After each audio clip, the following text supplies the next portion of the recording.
Hello दोस्तों, स्वागत है आप सभी का अपने यूट्यूब चैनल एग्जाम मस्ती पर। आज हम इस वीडियो में राष्ट्रीय प्रतीक एवं चिन्ह के बारे में बात करेंगे। राष्ट्रीय चिन्ह एवं प्रतीक के बारे में बात करेंगे। तो देर ना करते हुए चलिए वीडियो को स्टार्ट करते हैं। भारत का राष्ट्रीय ध्वज कौन सा है? भारत का राष्ट्रीय ध्वज तिरंगा है। भारत का राष्ट्रीय ध्वज तिरंगा है।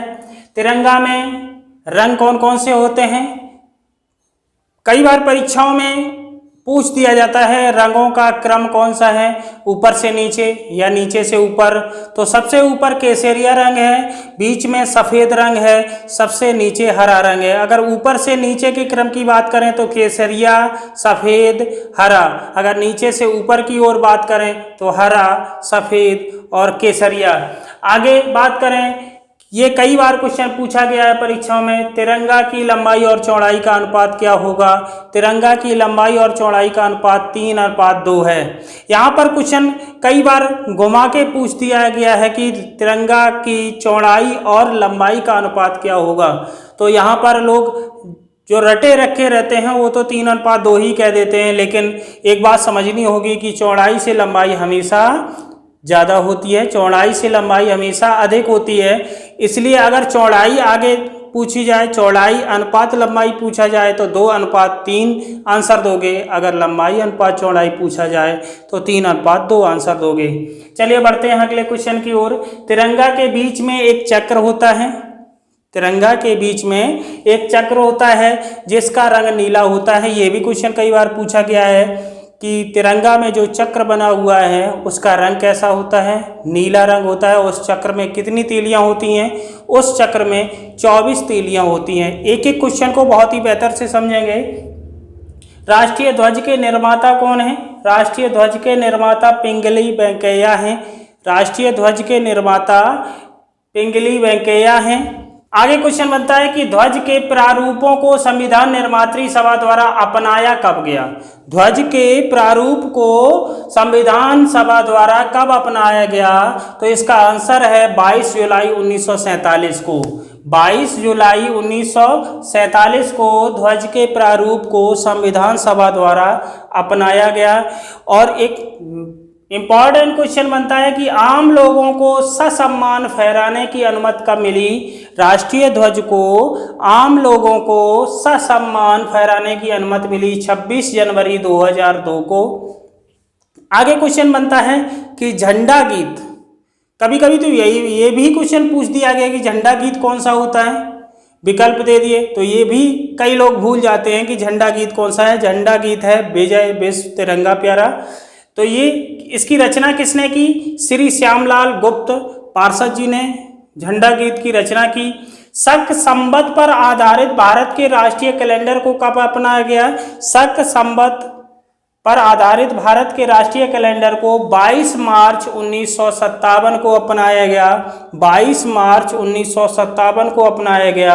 राष्ट्रीय कैलेंडर का प्रथम माह, आगे क्वेश्चन है कि राष्ट्रीय कैलेंडर का प्रथम माह कौन सा होता है? राष्ट्रीय कैलेंडर का प्रथम माह चैत्र तथा अंतिम माह फागुन होता है।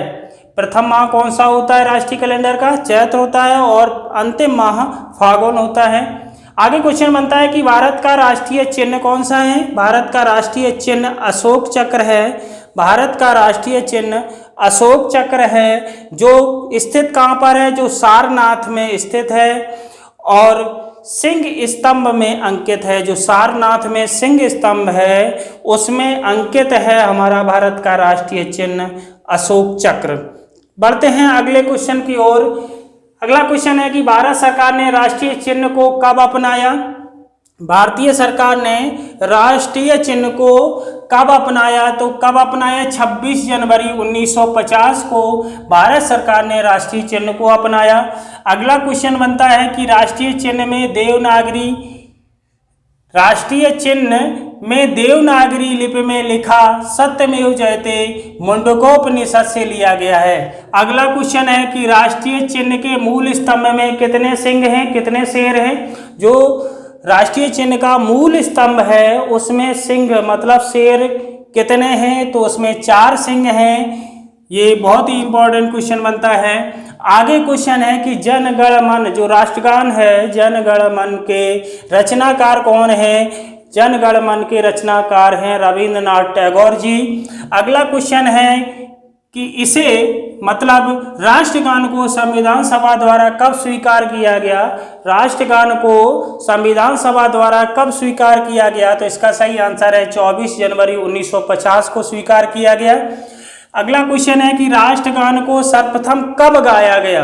राष्ट्रगान को सर्वप्रथम कब गाया गया? तो राष्ट्रगान को 27 दिसंबर 1911 को 27 दिसंबर 1911 को सर्वप्रथम गाया गया। कहाँ गाया गया? कांग्रेस के कलकत्ता अधिवेशन में। कांग्रेस का जो अधिवेशन कलकत्ता में था, कांग्रेस का जो अधिवेशन कलकत्ता में था उसमें गाया गया। जिस अधिवेशन के अध्यक्ष कौन थे? पंडित विश्व नारायण दत्त थे। उसके अध्यक्ष कौन थे? कांग्रेस के कलकत्ता जो अधिवेशन हुआ उसके अध्यक्ष कौन थे? पंडित विश्व नारायण दत्त थे। अगला क्वेश्चन बनता है कि राष्ट्रगान का प्रथम प्रकाशन कब हुआ? यह भी क्वेश्चन कई बार पूछा गया है कि राष्ट्रगान का प्रथम प्रकाशन कब हुआ? तो प्रथम प्रकाशन हुआ है जनवरी 1912 में। समझना क्वेश्चन को, जनवरी 1912 में इसका प्रथम प्रकाशन हुआ। किस पत्रिका में हुआ? तो तत्वबोधिनी पत्रिका, तत्वबोधिनी पत्रिका में इसका प्रथम प्रकाशन हुआ। शीर्षक उसका क्या था? शीर्षक उसका था भारत भाग्य विधाता। शीर्षक क्या था? भारत भाग्य विधाता। और ये प्रकाशन किसने किया? ये पत्रिका किसने लिखी? तो ये पत्रिका रविंद्रनाथ टैगोर जी ने लिखी। अगला क्वेश्चन बनता है कि राष्ट्रगान का गाने का समय कितना होता है? राष्ट्रगान गाने का समय कितना होता है? तो इसका सही उत्तर है 52 सेकेंड। आगे बनता है कि राष्ट्रगीत, आगे तो यही क्वेश्चन पूछा जाता है कि राष्ट्रगीत तो कौन सा है? तो राष्ट्रगीत है वंदे मातरम। इसके रचयिता, इसके रचनाकार कौन है? बंकिम चंद्र चटर्जी। राष्ट्रगीत के रचनाकार कौन है? बंकिम चंद्र चटर्जी। बंकिम चंद्र चटर्जी, बंकिम चंद्र चटर्जी किस भाषा के साहित्यकार थे? ये भी क्वेश्चन बहुत ही इंपॉर्टेंट बनता है कि बंकिम चंद्र चटर्जी किस भाषा के साहित्यकार थे? तो ये बांग्ला भाषा के साहित्यकार थे, बांग्ला साहित्यकार थे। आगे यह है कि राष्ट्रगीत जो वंदे मातरम है उसको संविधान सभा द्वारा स्वीकार कब किया गया? तो इसका सही आंसर है 24 जनवरी 1950 को स्वीकार किया गया। अगला प्रश्न बनता है कि राष्ट्रगीत का प्रथम प्रकाशन कब हुआ? राष्ट्रगीत का प्रथम प्रकाशन हुआ 1882 ईस्वी में। राष्ट्रगीत का प्रथम प्रकाशन 1882 ईस्वी में हुआ। इस किस उपन्यास में हुआ? तो ये किस उपन्यास में हुआ? इसका सही आंसर है आनंद मठ में हुआ। और इसके रचनाकार कौन थे? रचनाकार थे बंकिम चंद्र चटर्जी। राष्ट्रगीत को सर्वप्रथम गाया कब गया? राष्ट्रगीत जो वंदे मातरम है उसको सबसे पहले गाया गया 1896 ईस्वी में। 1896 ईस्वी में सबसे पहले गाया गया, सर्वप्रथम गाया गया। कहाँ गाया गया? कांग्रेस के कलकत्ता अधिवेशन में गाया गया। कांग्रेस के कलकत्ता अधिवेशन में गाया गया। इसके अध्यक्ष कौन थे? अधिवेशन के अध्यक्ष कौन थे? रहीमतुल्लाह सयानी। अध्यक्ष इस अधिवेशन के कौन थे? रहीमतुल्लाह सयानी।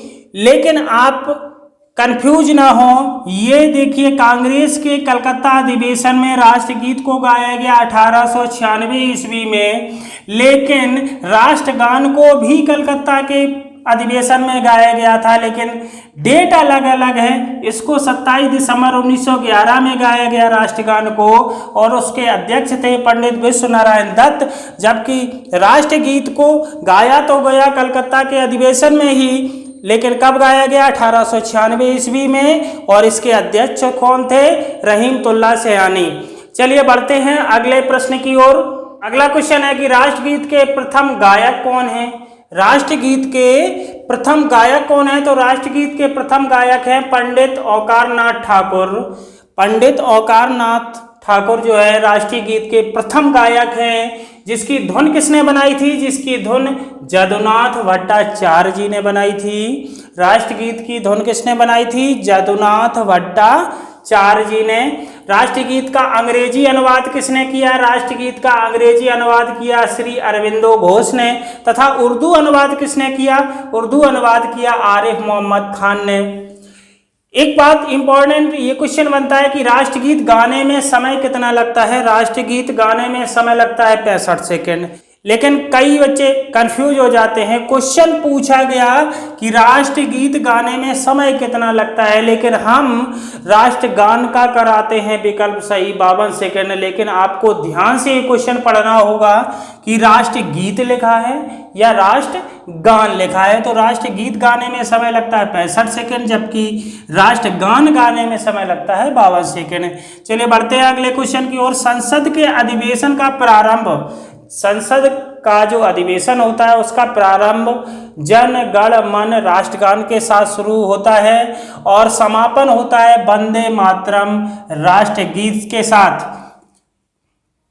अगला क्वेश्चन बनता है कि राष्ट्रीय पुष्प, राष्ट्रीय पुष्प कौन सा है? राष्ट्रीय पुष्प कमल है, जिसका वैज्ञानिक नाम क्या है? नेलंबो न्यूसीफेरा गार्टन, नेलंबो न्यूसीफेरा गार्टन। देखिए राष्ट्रीय पुष्प तो सभी को पता है कि कमल होता है, लेकिन अब जो परीक्षाओं में पूछ दिया जाता है कि राष्ट्रीय पुष्प कमल का वैज्ञानिक नाम क्या है, तो आप कंफ्यूज हो जाते हैं। आप यहाँ पर याद कर सकते हैं कि राष्ट्रीय पुष्प कमल है और कमल का वैज्ञानिक नाम नेलंबो न्यूसीफेरा गार्टन है। राष्ट्रीय पक्षी कौन है? राष्ट्रीय पक्षी मोर है, जिसका वैज्ञानिक नाम पावो क्रिस्टेटस है। राष्ट्रीय पशु कौन सा है? राष्ट्रीय पशु वाघ है, इसका वैज्ञानिक नाम पैंथरा टाइग्रिस लिन्नायास है। अगला क्वेश्चन बनता है कि राष्ट्रीय फल कौन सा है? राष्ट्रीय फल है आम, जिसका वैज्ञानिक नाम मैनिकेफेरा इंडिका है। आगे क्वेश्चन बनता है कि राष्ट्रीय वृक्ष कौन सा है? तो राष्ट्रीय वृक्ष बरगद है, जिसका वैज्ञानिक नाम फाइकस वेंथालेसिस है। और राष्ट्रीय जलीय जीव कौन सा है? डॉल्फिन, राष्ट्रीय जलीय जीव डॉल्फिन है। आशा करते हैं ये सभी प्रश्न आपको बेहतर से समझ में आए होंगे। ये परीक्षा की दृष्टि से बहुत ही इंपॉर्टेंट क्वेश्चन है। किसी भी प्रतियोगी परीक्षा में अगर आप भाग लेते हैं तो इसमें से एक क्वेश्चन तो 100% बनता है, कभी कभी 2 क्वेश्चन भी पूछ दिए जाते हैं। तो इन क्वेश्चनों को आपने बेहतर से समझा। ये वीडियो आपको कैसा लगा कमेंट करके हमको बताएंगे। यदि अच्छा लगा हो तो वीडियो को लाइक व शेयर अवश्य करें। यदि हमारे चैनल पर नए आए हों तो चैनल को सब्सक्राइब व बेल आइकन को प्रेस अवश्य कर ले, ताकि आने वाली वीडियो की नोटिफिकेशन आपको मिलती रहे। ऐसी ही अगली वीडियो में एक बार फिर मिलते हैं। तब तक के लिए नमस्कार, जय हिंद।